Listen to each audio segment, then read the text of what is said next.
Well, hyphen I. This week has been the kind of week where, let's say it's your birthday, or you've moved house, or you've quit your job, or something else significant has happened that makes you think, party!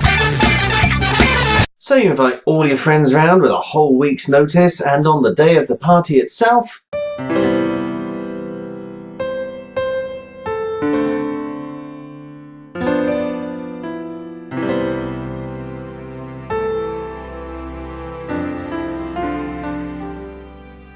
you see what I mean? The Graticast, Episode 24.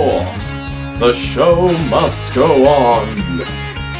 Now, when someone asks me what I do and I say I'm a storyteller, you might expect people to respond with, What, really? Tell me a story then. but actually I usually get, So what does that mean? so I have to explain that a storyteller is someone who, tells stories. This is often then followed by the question, You can actually make money from that? well, yeah, as a matter of fact you can. I mean, I'm not exactly rolling in it, as my ex would be quick to point out, but I make enough to live reasonably comfortably and cope with the odd emergency like Tito suffered this week, and even treat my friends to the occasional... Oh, Tito, did I mention my ex? But I suppose it can come with some pretty big risks, especially the theatrical side of what I do. So far, not one of my touring productions has left me in profit, even those that were supported by Arts Council grants. I thought my 2013 production would be different though.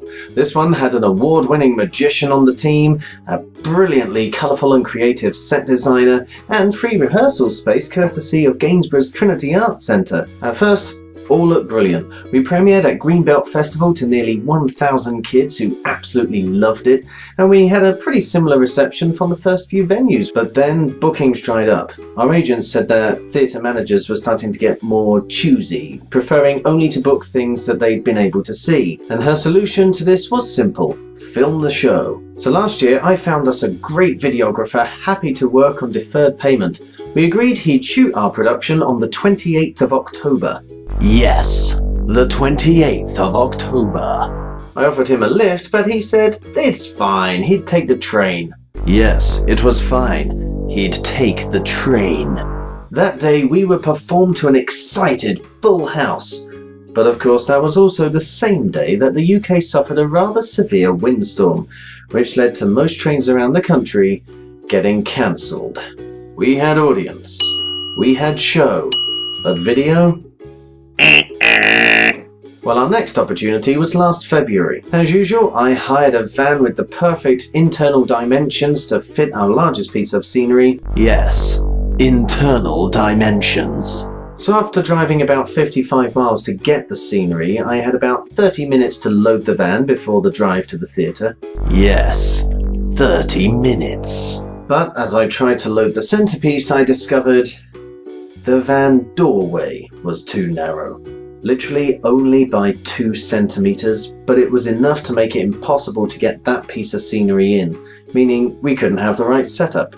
So I cancelled the videographer, knowing the video wouldn't accurately represent the show. So we had audience, we could have had video, but the show itself...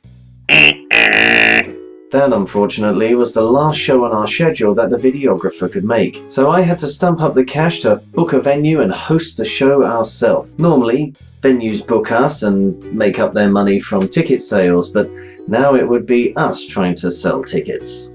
I think my marketing lass tried her hardest, but perhaps because of the show's proximity to Christmas, only one school booked in the end. It meant I'd make a loss, but it wasn't going to be too big a loss. So the show went on, the videographer turned up, and so did 4 kids. Yup, most of the kids had to stay at school because of, guess what? A train cancellation. So this time, we had a show, we had a video, but a full audience that would make the show sound entertaining and popular? I tell you, that could have seriously ruined my whole week.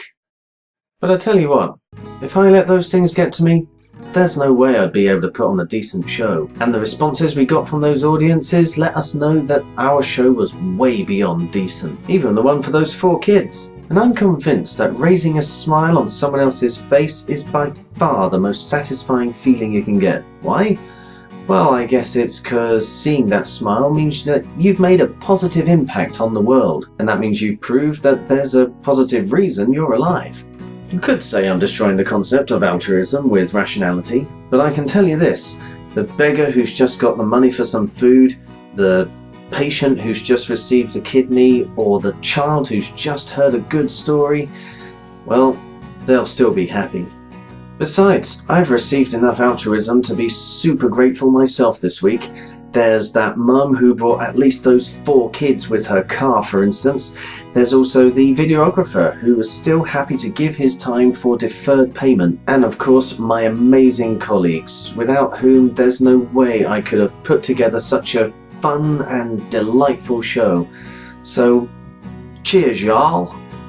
And you've been letting us know of some great reasons you've been smiling recently too. Bilbo received this thoughtful end-of-year thank you from his employers at Asda. What a lovely idea. Makes me want to work there. Giselle Reuter enjoyed this photo of the Yay River in Amsterdam, taken by Josephine. With a pic this gorgeous, it's easy to see why it's called the Yay. So, cheers, Josephine. And Kelsey Buchanan thanked her best friend for her awesome early Christmas present.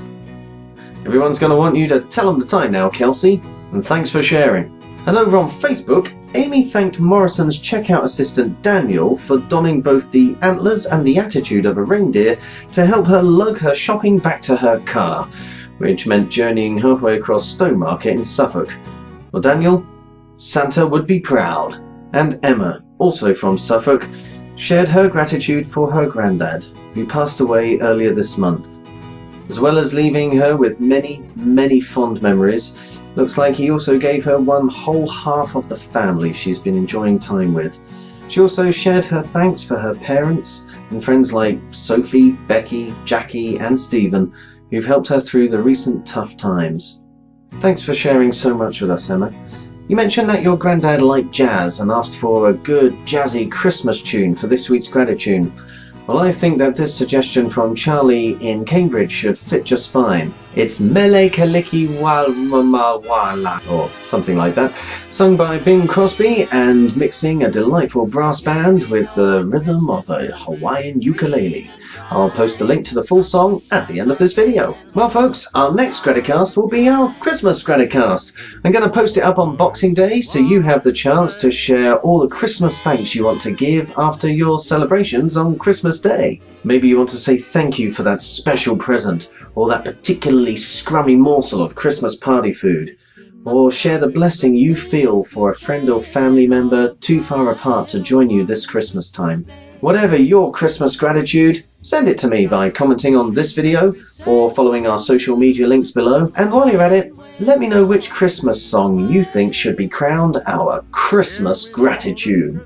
So finally, thank you for watching. Before I leave you though, one last thing. If you ever feel like you've been deserted, remember, that's usually the tastiest part of the whole meal, so spoil yourself. Stay thankful, and ciao for now. Merry, Merry, Merry Christmas to you.